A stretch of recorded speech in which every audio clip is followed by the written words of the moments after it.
Assalamualaikum warahmatullahi wabarakatuh.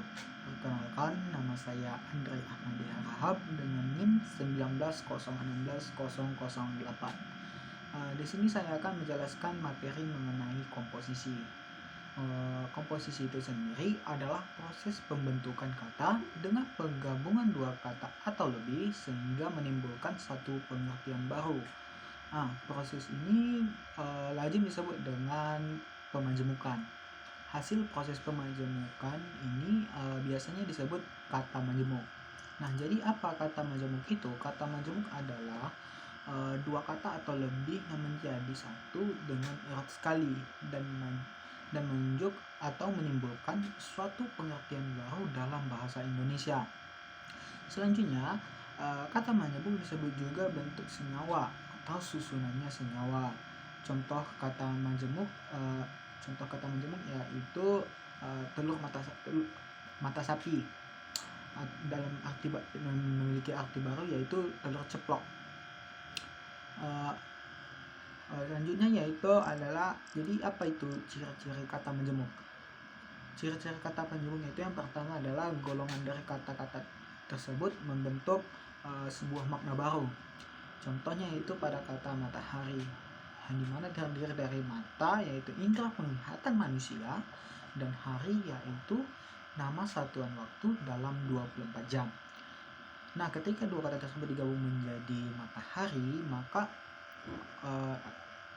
kata matahari tersebut memiliki arti lain yaitu sebuah benda besar yang memberikan panas pada bumi di siang hari. Nah, yang ciri-ciri kedua yaitu adalah merupakan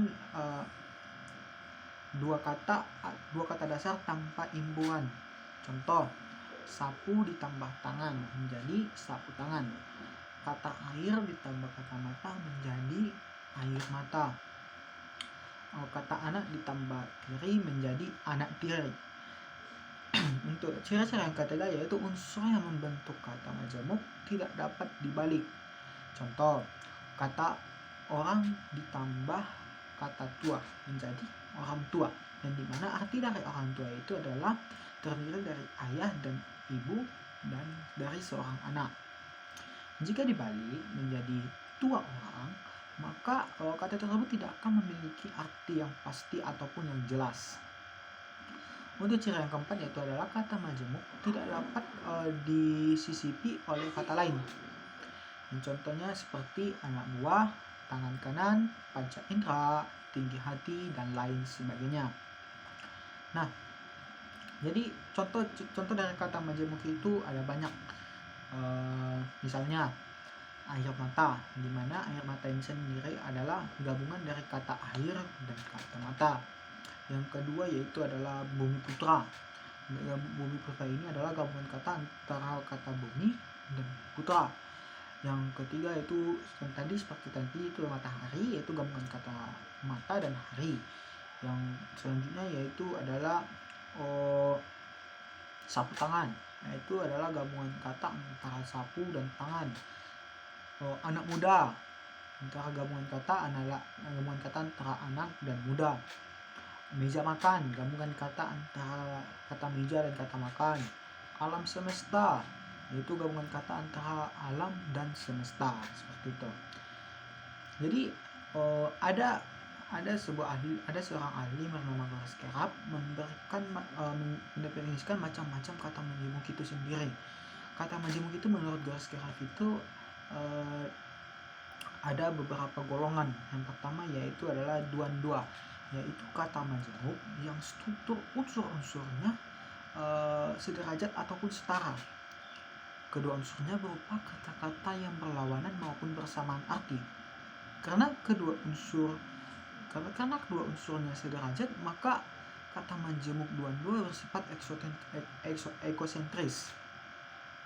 Nah, berdasarkan hal tersebut, unsur-unsurnya kata majemuk duan-dua ini dibagi menjadi 4 golongan. Yang pertama yaitu golongan kata majemuk setara sejalan. Contohnya seperti hancur lebur, tegur sapa, kecil mungil, dan lain-lain. Yaitu Golongan kedua yaitu adalah kata majemuk setara berdampingan. Contohnya seperti kampung halaman, rumah tangga, kakek nenek, mata air, dan lain sebagainya. Yang golongan ketiga yaitu kata majemuk berlawanan. Contohnya seperti pulang pagi, siang malam, ulang-alik, dan lain sebagainya. Yang golongan keempat yaitu adalah kata majemuk setara berpilihan. Contohnya yaitu 1, 2, 2, 3, 3, 4, dan seterusnya. Nah, untuk golongan kedua dari kata majemuk berdasarkan unsurnya tadi yaitu yang pertama tadi dua, yang sekarang yaitu adalah tatpurusa. Tatpurusa adalah kata majemuk yang bagian kedua dan unsur-unsurnya memberi penjelasan pada bagian pertama. Kata majemuk tatpurusa ini sendiri bersifat endosentris. Contoh, air terjun, gunung berapi, biru laut, tinggi hati, dan lain-lain. Nah, yang ketiga yaitu adalah karamagaraya. Karamagaraya ini adalah kata majemuk yang unsur kedua menjelaskan unsur pertama. Unsur keduanya itu merupakan kata sifat. Kata majemuk karamagaraya bersifat endosentris.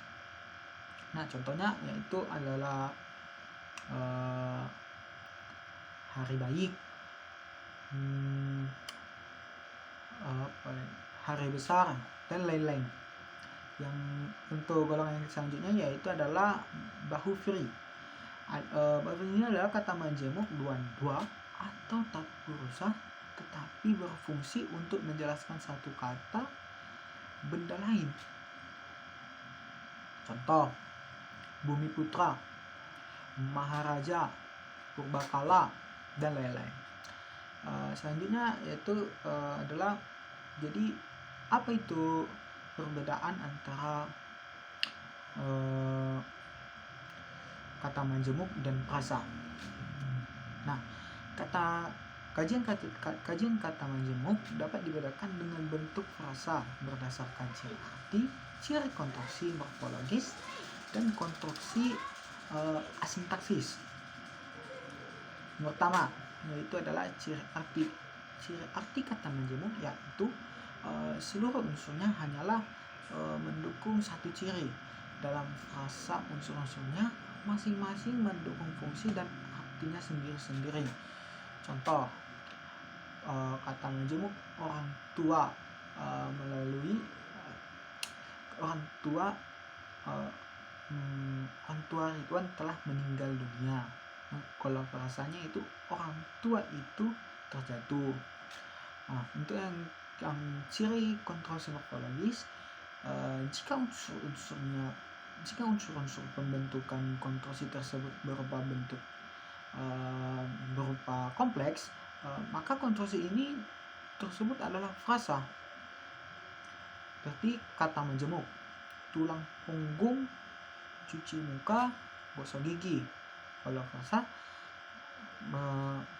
bertulang punggung, mencuci muka, menggosok gigi. Itu dia. Yang selanjutnya itu adalah ciri konstruksi asintaksis. Ciri ketetapan sebuah kata majemuk adalah konstruksi asintaksis frasa atau yang komponen-komponennya tidak dapat dihidupkan dengan prinsip transformasional. Contoh, kata majemuk rumah sakit, papan catur, juru masak. Frasa, adik sakit, ayah mandi, kakak tidur, seperti itu. Nah, jadi pengertian dari kata majemuk dan morfem. Nah, untuk yang selanjutnya itu adalah pengertian kata majemuk dan morfem unik. Dalam bahasa Indonesia ditemui pula beberapa kata majemuk yang salah satu unsurnya adalah berupa morfem unik. Morfem unik itu sendiri adalah morfem yang hanya dapat bergabung dengan satu morfem saja. Misalnya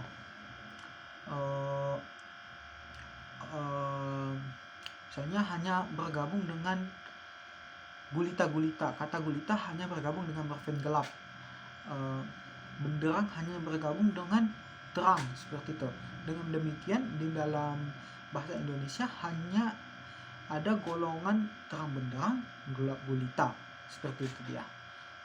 Mungkin sekian dapat saya sampaikan. Kalau ada kesalahan saya mohon maaf. Wassalamualaikum warahmatullahi wabarakatuh.